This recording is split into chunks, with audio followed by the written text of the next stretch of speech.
Hello students,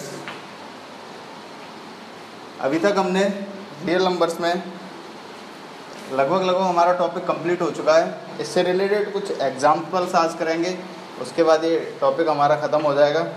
ठीक है, तो कुछ एग्जाम्पल्स देख लेते हैं। जैसे कि शुरू से ही एग्जाम्पल्स देख लेते हैं हम।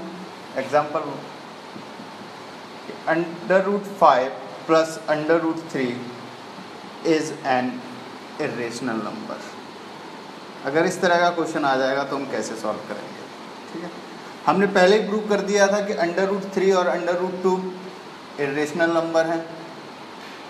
ठीक है, तो जब इस तरह का क्वेश्चन आ जाता है तो हम फिर से इस वाले नंबर को √5 plus √3 is equal to a/b। ठीक है,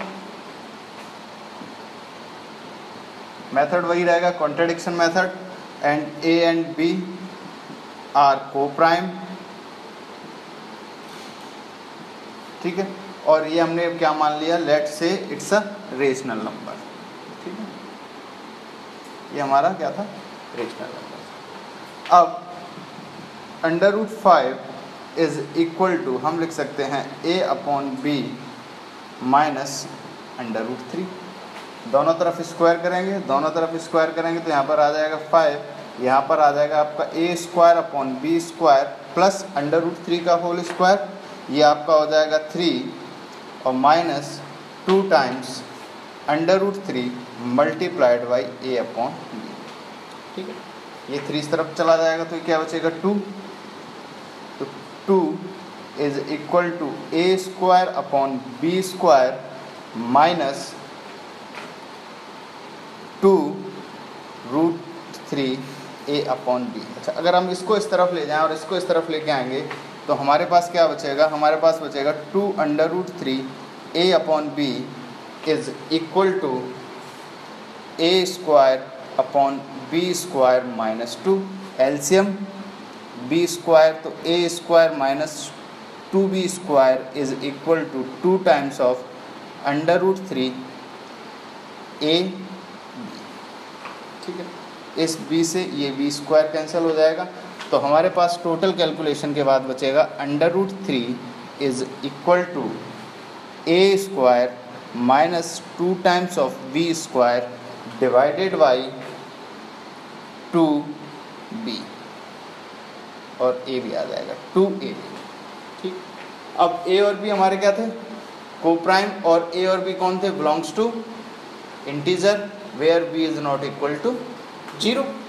तो जब हमारे पास क्या है, a क्या है, इंटीजर है, b इंटीजर है और a भी इंटीजर है, हमें पता है कि दो इंटीजर का सम भी इंटीजर देगा, और तो हमारे पास √3 इज इक्वल टू क्या आ जाएगा, एक इंटीजर डिवाइडेड बाई दूसरा इंटीजर, और जब इंटीजर की फॉर्म में दे रखा है तो ये क्या हो जाएगा, हमारे पास एक रेशनल नंबर हो जाएगा। और ये हमारे पास अगर रेशनल नंबर हो जाएगा और LHS में हमारे पास रेशनल नंबर है और एक साइड में हमारे पास इरेशनल नंबर है, तो हम ये कहेंगे कि हमने जो शुरू में अज्यूम किया था उसका ये कॉन्ट्रडिक्शन हो गया। इसका मतलब क्या हुआ कि √3 plus √5 is an irrational number. ठीक है, एक तो इस तरह के क्वेश्चन देखे थे हमने।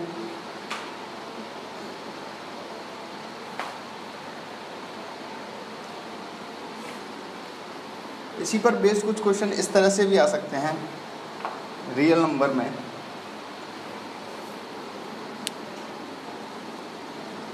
थोड़े से ट्रिकी और कंपटीशन बेस्ड क्वेश्चन भी रहते हैं। अगर हमसे क्वेश्चन पूछ लिया जाए √x-1 plus √y-2 plus √z-3 is equal to 0, और क्वेश्चन वाला हमसे पूछ रहा है कि आप इसमें बताओ x, y और z की वैल्यूज़ क्या है। ठीक, अब एक इक्वेशन दी रखी है हमको और 3 अननोन दे रखे हैं, और सॉल्व करने का क्या तरीका हो सकता है इसमें, और इसका सम क्या दे रखा है हमें, इज इक्वल टू 0 दे रखा है। अब इस तरह के क्वेश्चंस को करने के लिए हमें कैसे हम कर सकते हैं इस तरह के क्वेश्चन को, तो इसके लिए ज़रूरी होता है इस कुछ बेसिक इन्फॉर्मेशन क्या, जैसे √a, इसकी जो भी वैल्यू होगी वो क्या होगी, पॉजिटिव होगी, क्योंकि स्क्वायर के अंदर कौन बैठेगा, स्क्वायर रूट के अंदर हमेशा एक पॉजिटिव नंबर बैठता है, स्क्वायर रूट के अंदर हमेशा पॉजिटिव नंबर बैठता है। जैसे कि हम x is equal to a की पावर 1/n, ठीक है। When n is equal to 2 तो x a की पावर 1/2 और x लिखा हुआ है, ठीक है। तो यहाँ पर अगर हम a की वैल्यू कोई भी नेगेटिव नंबर ले लें, जैसे मान के चलो हमने यहाँ पर -4 ले लिया, -4 की पावर 1/2 तो x, और दोनों तरफ स्क्वायर करेंगे तो इधर क्या आ जाएगा, x स्क्वायर आ जाएगा, इधर क्या आ जाएगा -4, और x स्क्वायर हमेशा क्या होता है, एक पॉजिटिव नंबर होता है, ये नेगेटिव नंबर है। तो इसीलिए यहाँ पर अंडर रूट के अंदर जो भी नंबर बैठता है वो क्या बैठता है, हमेशा पॉजिटिव नंबर बैठता है। तो इसका मतलब क्या हुआ, ये वाला नंबर क्या होगा, ये पॉजिटिव, ये वाला नंबर भी पॉजिटिव हुआ और ये वाला नंबर भी आपका पॉजिटिव हुआ। अब क्वेश्चन वाले ने हमसे पूछा गया है कि 3 पॉजिटिव नंबर्स का सम इज इक्वल टू 0, यानी कि 3 positive number, sum of 3 positive number, sum of 3 positive number is equal to 0। ये कब पॉसिबल है, जब ये इंडिविजुअली तीनों ही इक्वल टू 0 हो जाए, यानी कि x - 1 is equal to 0, y - 2 is equal to 0 और z - 3 is equal to 0। So that will give you x is equal to 1, y is equal to 2 and z is equal to 3, ठीक है। तो जब भी हमें इस तरह से कोई नंबर दे रखे हो इज इक्वल टू दे रखे, कभी हमारे पास क्वेश्चन ऐसे भी बन के आया था, इसका उल्टा बन के आया था। सपोज करो ये नंबर ऐसे ना होते हुए, इसी में मैं करेक्शन कर देता हूँ, ये ऐसे होता है, इसका स्क्वायर और इसका स्क्वायर प्लस इस नंबर का स्क्वायर इज इक्वल टू 0। तो डेफिनेटली स्क्वायर लगा हुआ है, तो इसके अंदर अगर नेगेटिव भी हो जाएगा तो भी नंबर पॉजिटिव आएगा, इसके अंदर नेगेटिव हो जाएगा, इसके अंदर नेगेटिव हो जाएगा तो भी नंबर पॉजिटिव आएगा, और तीनों पॉजिटिव नंबर का सम इज इक्वल टू 0। तो उस वाली कंडीशन में भी आंसर यही होगा, ठीक है। एक मोस्ट कॉमनली आस्क्ड क्वेश्चन रहता है जो लगभग हर किताब में पूछा गया जाता है, वो भी आपको इसी पे बेस्ड एक क्वेश्चन होता है, वो भी आपको करा देते हैं। देखिए, a square plus B square plus C square is equal to A B plus B C plus C A. क्या, a square plus B square plus C square is equal to A B plus B C plus C A. Then find the relation between A and B and C. ठीक है, तो ए और B और सी के बीच का relation क्या होगा। ठीक है, तो इस तरह के क्वेश्चन को करने के लिए हम इस तरफ लेके आ जाएं सबको। तो हमारे पास क्या हो जाएगा, A square plus B square plus C square और माइनस का A B minus B C minus C A is equal to 0। ठीक है, ये वाला क्वेश्चन आपको पॉलिनोमियल चैप्टर में भी आता है। ठीक, अब इसमें हम 2 से मल्टीप्लाई कर देते हैं पूरे नंबर को और पूरे नंबर को 2 से ही डिवाइड कर दिया, तो भी कोई फ़र्क पड़ा? कुछ फ़र्क नहीं पड़ा। तो हमारे पास क्या बचा 1/2 और यहाँ पर क्या बचा 2 times of a square plus 2 times of b square plus 2 times of c square minus 2ab minus 2bc minus 2ca is equal to 0। अच्छा, अब यहाँ से हम एक ए स्क्वायर ले लेते हैं। तो अभी हमारे पास एक ए स्क्वायर लिया तो एक ए स्क्वायर हमारे पास बचा और एक हमने बी स्क्वायर ले लिया और माइनस का 2ab ले लिया।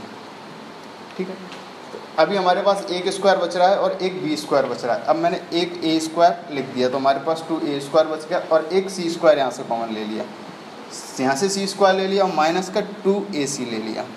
अब मेरे पास क्या बच रहा है, ए स्क्वायर का तो कोटा पूरा हो गया, माइनस 2ab आ गया, माइनस 2ac भी आ गया। अब माइनस 2ab बचा है एक हमारे पास, एक बी स्क्वायर बचा है और एक सी स्क्वायर बचा हुआ है, प्लस का बी स्क्वायर प्लस का C square minus 2bc is equal to 0।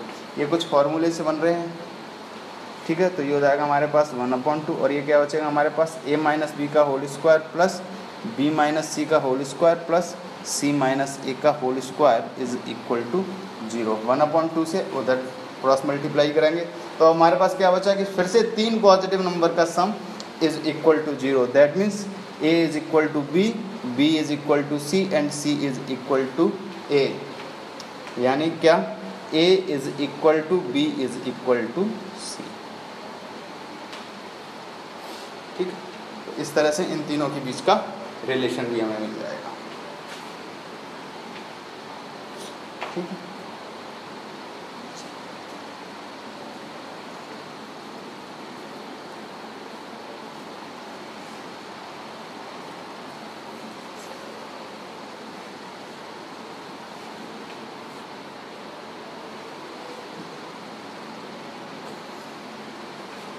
कुछ हमने क्वेश्चन किए थे इक्विड डिवीज़न लीमा से, जिसमें हमें नंबर्स के बारे में कुछ बताना होता था कि ये नंबर इस फॉर्मेट में होगा या नहीं होगा। उससे रिलेटेड एक क्वेश्चन और देख लेते हैं। क्वेश्चन आपके एनसीईआरटी का है, एक्सरसाइज 1.1 का है।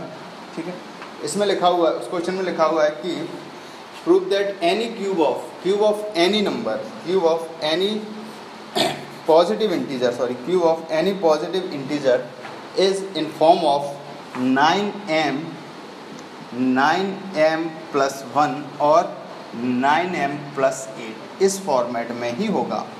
ठीक है, इस तरह के क्वेश्चनों में कुछ बच्चों को कुछ डाउट भी आए थे। ठीक है, तो सबसे पहले हमें क्या करना है, ऑड इंटीजर को हम सपोज करो हमारे पास कोई एक इंटीजर है। ठीक है, और उसको जब हम 3 से डिवाइड करेंगे, किसी ऑड इंटीजर को हमने 3 से डिवाइड किया तो हमारे पास 3q plus 1 इस तरह की फॉर्मेट में कोई नंबर आया होगा, सॉरी r। कोई भी ऑड इंटीजर रहा होगा, एक ऑड इंटीजर मान लिया a is an odd integer. जब ऑड इंटीजर को 3 से डिवाइड करेंगे तो हमारे पास 3q plus r q क्या है, एक इंटीजर है, और r क्या है, एक इंटीजर है, और r की वैल्यू 0 से 3 के बीच में, r की वैल्यू 0 से 3 के बीच में होगी। और 0 से 3 के बीच के इंटीजर्स क्या क्या हैं हमारे पास में, 0, 1 और 2। क्लियर। तो अब इस तरह के क्वेश्चंस को करने के लिए पहले तो हमें एक नंबर अज्यूम कर लिया, हमने नंबर अज्यूम करके उसको 3 से डिवाइड करके देख लिया कि इस तरह से कोई भी फॉर्मेट में नंबर बनेगा। जब r इज इक्वल टू 0 हो जाएगा, जब r इज इक्वल टू 0 हो जाएगा तब a की वैल्यू क्या हो जाएगी, 3q। और जब हम इस नंबर का क्यूब करेंगे, क्वेश्चन में क्या पूछा गया कि किसी भी ऑड इंटीजर तो हमने ये माना, और इसका क्यूब करेंगे तो हमारे पास क्या आ जाएगा, AQ is equal to 27q², और it is in form of 9m plus 1 and 9m plus 8 where m is an integer. n क्या है, एक इंटीजर है। तो जाहिर सी बात है q क्या था, एक इंटीजर, और q² भी एक इंटीजर का स्क्वायर भी इंटीजर होता है। तो इसको हम 27 में से हम 9 कॉमन ले सकते हैं, 9 कॉमन लेंगे तो क्या बचेगा हमारे पास, 3q², और ये भी एक इंटीजर हुआ। इसको रिप्लेस कर देते हैं हम m से, जो जिस फॉर्मेट में हमसे क्वेश्चन पूछा जाता है। डिफ़िकल्टी बच्चों को क्या बात है, यही बात है सर, अभी तो यहाँ पे q² लिख रहा था, अचानक से m कैसे लिख दिया। तो ये इसको रिप्लेस किया, ये भी एक इंटीजर है और ये भी एक इंटीजर है। तो नाउ हम लिख सकते हैं 9m where m is equal to 3q²। इस तरह से हम इसको रिप्लेस कर देते हैं। अब next, when r is equal to 1, when r is equal to 1 आएगा तो a इज इक्वल टू क्या हो जाएगा हमारे पास, 3q plus 1। फिर से क्यूब करेंगे, क्यूब करने के बाद में आ जाएगा AQ। तो यहाँ पे क्या आ जाएगा, 27q² प्लस 1 प्लस 3ab यानी कि 9q, और क्या बचेगा हमारे पास में, 3q plus 1। अच्छा, अब हम इसको लिख सकते हैं 27q² प्लस 9q और 3q plus 1 एंड प्लस का 1। अब यहाँ से हमारे पास 9 कॉमन आ जाएगा, 9 कॉमन आ जाएगा तो 3q² plus q, 3q plus 1 and plus 1। और इस पूरे को, ये क्योंकि ये भी एक इंटीजर ही देगा, तो इस पूरे इंटीजर को m से फिर से रिप्लेस कर देंगे। तो ये क्या आ जाएगा, 9m plus 1, और where m is equal to क्या रहेगा, ये। नेक्स्ट में r इज इक्वल टू 2 रख के आप देखेंगे, यहाँ पर r इज इक्वल टू 2 रखेंगे तो 2 का क्यूब आएगा विच इज़ 8। तो ये 8 जिस तरह से 8 सेपरेट हुआ था वो 8 सेपरेट हो जाएगा, और बाकी का चीज़ उसी तरह से रहेगी। ठीक है, तो इस तरह के क्वेश्चंस को हम इस तरह सॉल्व करते हैं।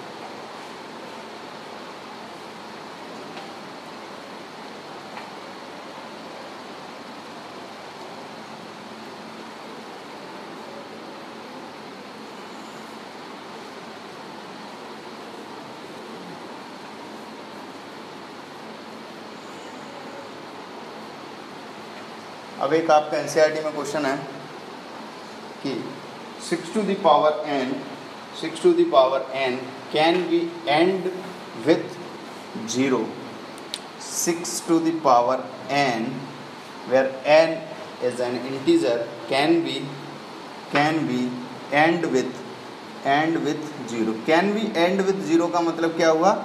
यूनिट प्लेस पर क्या होना चाहिए? 0 होना चाहिए। यूनिट प्लेस क्या होना चाहिए? 0 होना चाहिए। अच्छा, अब इसके फैक्टर करके देखेंगे हम। इसके फैक्टर किया 2 की पावर n मल्टीप्लाइड बाई 3 की पावर n, ठीक है। 2 का कोई सा भी पावर दे आपका, 2 का कोई भी पावर आपको 0 नहीं देता है, और 3 का कोई भी पावर आपको 0 नहीं देता है। जब इसमें कोई नंबर 0 नहीं होगा, इसमें भी कोई नंबर 0 नहीं होगा, तो दोनों का मल्टीप्लिकेशन 0 नहीं आएगा। किसी भी नंबर में, जैसे कि मैं एग्जांपल के तौर पर लिखूँ, किसी भी नंबर में 0 आने के लिए या तो खुद 0 होना चाहिए, या 2 × 5 होना चाहिए, या 10 होना चाहिए, या वो होना 0 होना चाहिए। एग्जाम्पल के लिए हम लिख सकते हैं 2 7 27 28 22 25 32 37। अगर इस तरह से कोई नंबर लिखा हुआ है और हमसे पूछा जाए कि find the unit place, unit place का मतलब क्या हुआ कि अगर हम यूनिट प्लेस की बात करें तो हमें 2 और 5 दो एक जगह पर दिखाई दे रहा है, और इन दोनों का जब मल्टीप्लिकेशन होगा तो क्या आएगा? 0।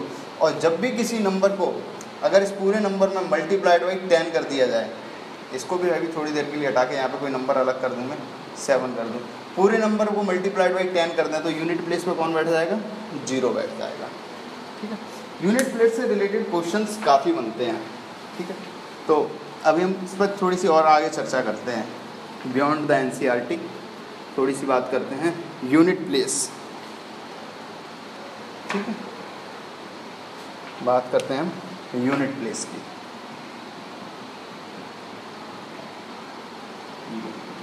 ठीक है, यूनिट प्लेस निकालने के लिए सबसे पहले क्या करना चाहिए कि अगर 2-3 फॉर्मेट में क्वेश्चंस बनते हैं, जैसे हमारे पास लिखा है 367 multiplied by 348 multiplied by 323, find the unit place. इस तरह के क्वेश्चंस में क्या करना चाहिए? सिंपल इसको 7 को ले लो, इधर से 8 ले लो, और इधर से 3 ले लो, जो जो यूनिट प्लेस पर है वो। पहले इन दोनों का मल्टीप्लाई करा के देख लो क्या है? 56 में यूनिट प्लेस पे कौन आएगा? 6, और यहाँ से कौन आया? 3। इन दोनों का मल्टीप्लाई किया 18, तो यूनिट प्लेस पे कौन आएगा? 8।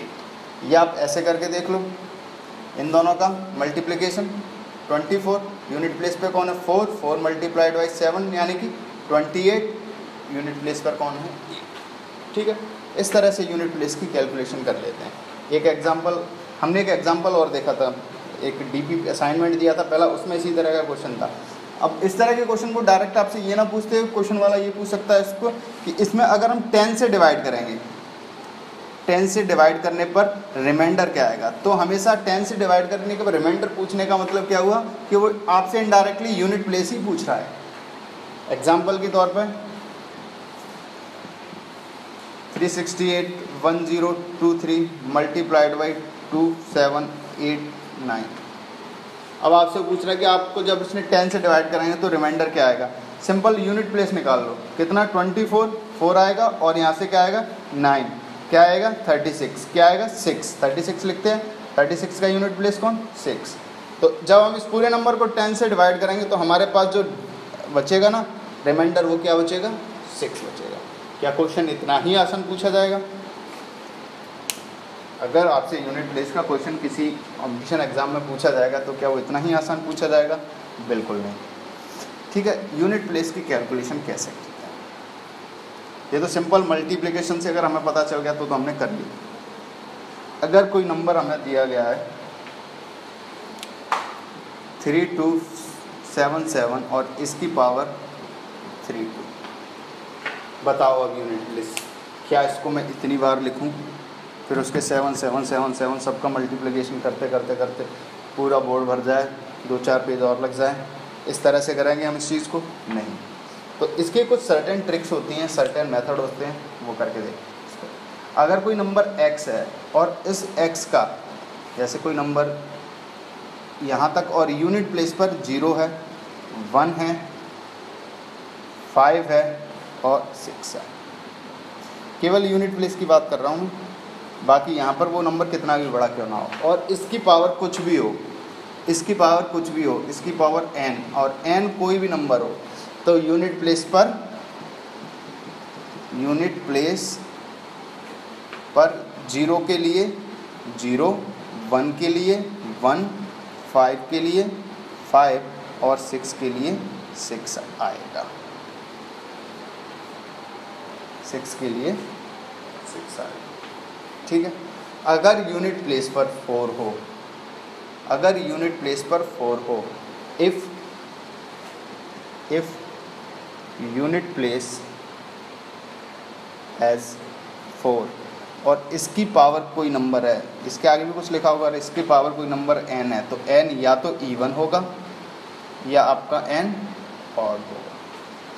हम केवल इवन की बात करेंगे। अगर इवन है तो इवन यानी कि कोई नंबर सोच लो, 2 सोच लो, 4 की पावर 2 कितना 16, अब लास्ट डिजिट कौन आ गया 6, अब 6 की पावर आप कुछ भी कर लो, 6 की पावर आप कुछ भी कर लोगे तो क्या आएगा 6 आएगा।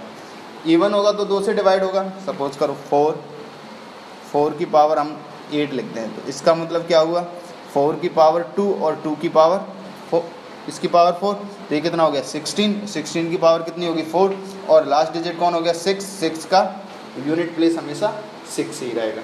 लेकिन ऑड हो तब, इसके लिए अभी थोड़ी देर वेट कर लेते हैं, अभी थोड़ी देर के लिए इसे होल्ड पर डालते हैं। अगर यूनिट प्लेस पर ऑड नंबर हो तो क्या होगा। ठीक, ऐसे ही अगर हम 9 की बात करें, कुछ नंबरों की एक ये तो हम डायरेक्ट याद करने वाली चीज़ें होती हैं ना, हम डायरेक्ट याद कर सकते हैं कुछ नंबर्स के लिए। बाकी एक जनरल मेथड भी होता है इसके लिए, वो भी बताएंगे आपको। पहले तो आप ये देख लीजिए। ठीक,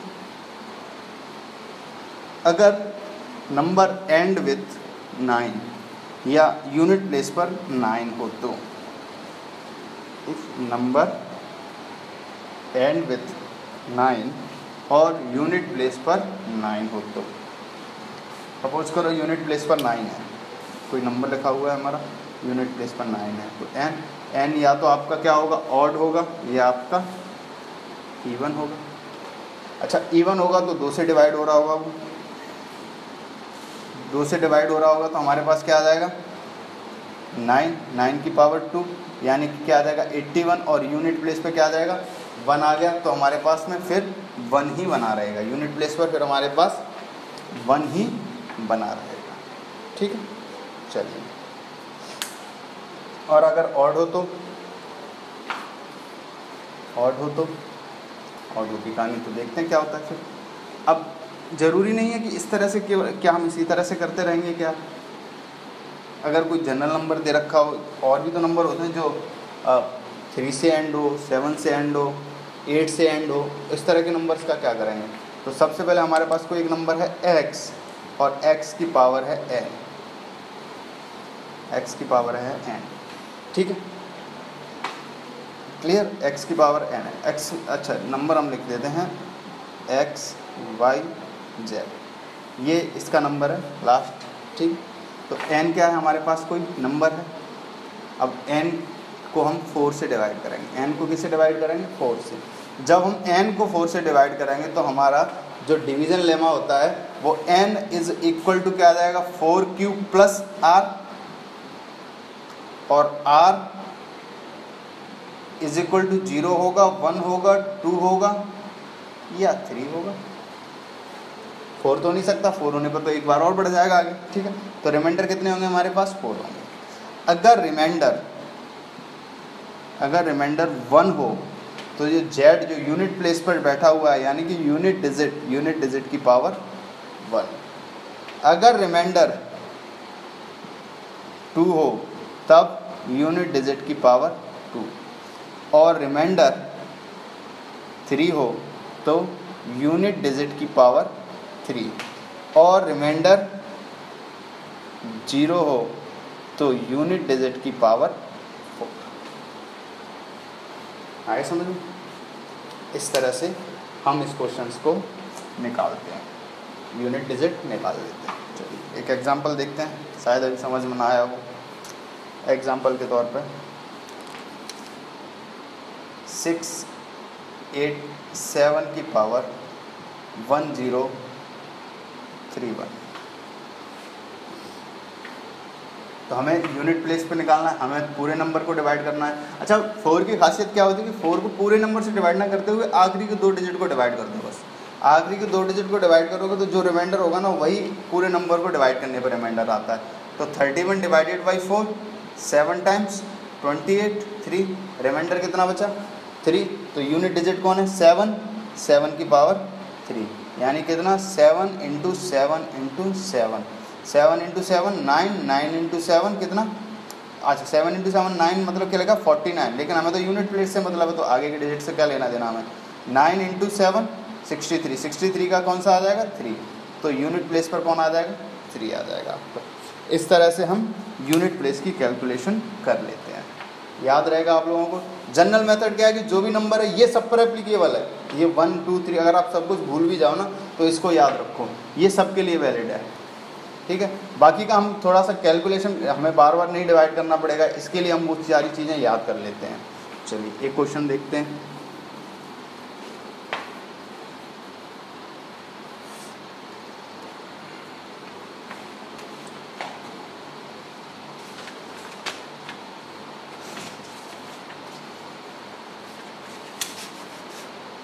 चलिए एक आध क्वेश्चन देख लेते हैं। क्वेश्चन लिखिए आप। 238 की पावर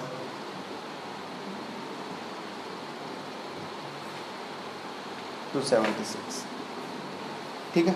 हमेशा क्या करना है हमें 76 को 4 से डिवाइड करना है, 76 को हमें 4 से डिवाइड करेंगे 1 तो कितना आ जाएगा 4 एल्स 3 6 तो 9 36 रिमाइंडर 0। जब रिमाइंडर 0 है तब 8 की पावर कितनी 4, 8 की पावर कितनी 4, 8 की पावर 4 यानी कि 8 इंटू 8 इंटू 8 इंटू 8 तो कितना हो जाएगा 64 मल्टीप्लाइड बाई 8 इंटू 8 तो कितना हो जाएगा ये 32, 32 मल्टीप्लाइड बाई 8 कितना 6। तो यूनिट प्लेस कौन सा हो जाएगा 6। बाकी के आगे के डिजिट हम नहीं लिख रहे हैं, ठीक है। तो यूनिट प्लेस से हमें मतलब है तो हम केवल 6 लिख रहे हैं। एक और क्वेश्चन करते देखते हैं। 367 की पावर 239 प्लस की पावर 432 एंड प्लस 281 की पावर 1031। इसमें यूनिट प्लेस निकालना है तो इसका तो यूनिट प्लेस फिक्स हो गया क्योंकि 1 है, तो इसका तो यूनिट प्लेस हो गया 1। इसका यूनिट प्लेस निकालना है तो 39 को जब हम डिवाइड करेंगे तो 36 कितना बचेगा रिमाइंडर 3 यानी कि 7 की पावर कितनी बची हमारे पास 3 प्लस इसको तो 32 तो पूरी तरह से डिवाइड हो जाएगा, पूरी तरह से डिवाइड हो जाएगा तो 3 की पावर क्या आ जाएगा 4, तो 3 की पावर 4। तो हमारे पास 7 की पावर 3 करने पर क्या आएगा 3 आएगा यूनिट प्लेस। यहाँ पर हम केवल यूनिट डिजिट की बात करें इसलिए एक नंबर लिख रहा हूँ। यहाँ पर कितना आएगा 3 और यहाँ पर कितना आएगा 3 की पावर 4 करेंगे तो हम 3 इंटू 3 इंटू 3 इंटू 3 यहाँ क्या आ जाएगा 9 इंटू 9 यानी कि 81 और क्या आ जाएगा हमारा यूनिट प्लेस 81 1 आ जाएगा तो 1 आ जाएगा प्लस और इसका यूनिट प्लेस 1 है तो 1 + 1 2 2 + 3 5। इस पूरे का यूनिट प्लेस, इस पूरे नंबर का यूनिट प्लेस क्या आएगा सम करने पर 5 आएगा। इस तरह से हम बड़ी से बड़ी कैलकुलेशन का यूनिट प्लेस हम निकाल सकते हैं, ठीक है। तो ये हो गया आपका यूनिट प्लेस निकालना। अब इस टॉपिक में कुछ और इम्पॉर्टेंट क्वेश्चंस होते हैं, उनको असाइनमेंट्स के रूप में मैं आपको दे दूंगा और उसकी हम प्रैक्टिस नेक्स्ट लेक्चर में करेंगे और इसी के साथ फिर हमारा ये रियल नंबर ख़त्म हो जाएगा। उसके बाद हम एक ऑनलाइन टेस्ट ऑर्गेनाइज करेंगे, वो भी आपको पार्टिसिपेट करना है। Okay, thank you very much.